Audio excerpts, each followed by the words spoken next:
Thank you very much, Catherine. I was just speaking to my colleague there, Senator Gallagher, about this, and this is an issue that border politicians would be very much aware of. And coming from a border area, and if you're involved in business, you have always had to deal with price discrepancies on either side of the border. People entrepreneurs and businesses in border areas on both sides have always had to have a certain level of ingenuity to make sure that their businesses are operating at a good margin. But over the last couple of weeks, I spoke to a number of people who are involved with service stations in North Louth and Dundalk, and they have been discussing this concept of the excise increases.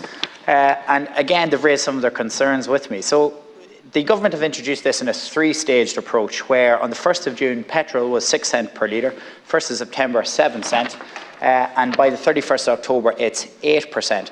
Now, the issue with that is, and I know this has been discussed at a government level about the third increase, and I appreciate that there has been a lot of back and forth and engagement with the organisations in relation to this. But the problem is that it's clear, it's very clear about this mathematically speaking.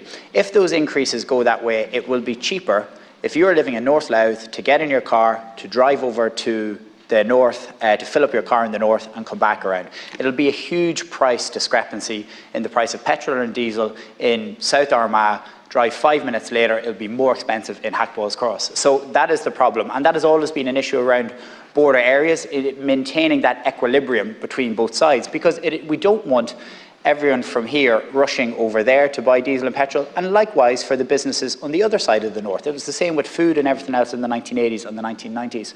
So I just want to put that on the record of the House today. It is certainly something that many people involved in service stations in North Louth and along the border region are concerned about, and I really welcome the engagement that the government have given so far to try and fix this situation for them.